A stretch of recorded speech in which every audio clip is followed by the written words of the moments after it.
یہ پرواز کیسی ہے؟ علامہ طباطبائی کہتے ہیں یہ کوئی پر وہ تھوڑی ہیں جو پرندوں کے ہوتے ہیں، نا، یہ پر جو ملائکہ کے پاس ہیں، یہ ملائکہ کے پر پرندوں کے پروں جیسے نہیں ہے، یہ ہماری سوچ ہے۔ ان کے پروں کی کیفیت کچھ اور ہے، جس سے وہ ملائکہ آسمان سے زمین پہ آتے ہیں، زمین سے آسمانوں پہ جاتے ہیں، انسانوں کی حفاظت کرتے ہیں، انسانوں کے اعمال کو لکھ رہے ہیں۔ پر کیا ہے نہیں پتا۔ کہا جو غازی عباس کے جو پر ہیں یہ کیا ہیں؟ کہا یہ ان پروں کے ذریعے سے حضرت عباس پورے عالم میں پرواز کرتے ہیں، پورے عالم میں، یعنی عالم امکان حضرت عباس کے پروں سے گزر کر جاتا ہے۔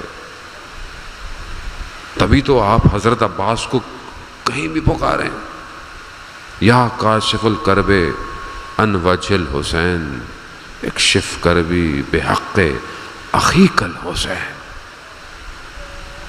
اے وہ کہ جس نے حسین کے چہرے سے غم اور رنج کو دور کیا، میرے بھی غموں کو دور کر دے حسین کے بھائی کے صدقے میں۔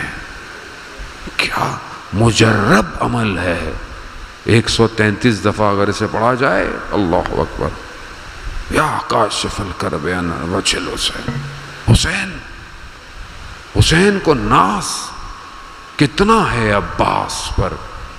اور عباس کی پیدائش آپ جانتے ہیں، مولا متقیان حضرت عباس کے لیے گھرانہ ڈھونڈ رہے ہیں کہ کس گھر میں شادی ہو کہ عباس جیسا بیٹا پیدا ہو، شجاع ہو، بہادر ہو۔ کیوں؟ کیونکہ کربلا کا معرکہ، کربلا میں عباس کو تو شجاعت دیکھنے کا موقع ہی نہیں ملا، تلوار چلانے کا موقع ہی نہیں ملا، تو یہ کون سی شجاعت ہے میرے مولا؟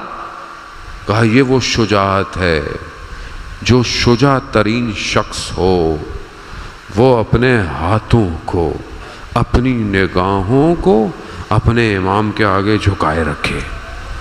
یہ ہے شجاعت جسے کربلا میں نظر آتی۔ یہ ہے امام، یہ ہے امام کی اطاعت، یہ اطاعت چاہیے امام زمانہ کو۔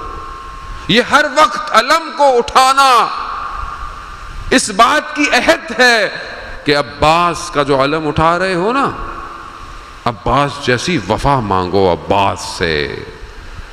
ہاں عزیزان محترم، میں تو جب بھی حضرت عباس کے حاضری ہوتی ہے کہ آج رات کے صدقے میں ہمیں سب کو 40 میں زیارت نصیب ہو، میں جب بھی زیارت پہ جاتا ہوں میں نے حضرت عباس سے ایک چیز طے کی ہوئی ہے کہ ایک چیز پہلے مانگتا ہوں باقی بعد میں۔ کیا؟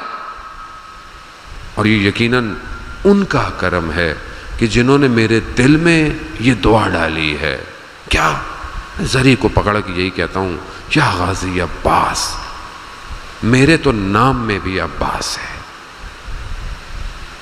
جس طرح آپ نے اپنے وقت کے امام کی اطاعت کی ہے، مجھے میرے وقت کے امام کی اطاعت عطا کر دیں، مجھے قربانی عطا کریں جیسے آپ نے کی ہے۔ یہ مانگنا ہے عباس سے، یہ مانگیں۔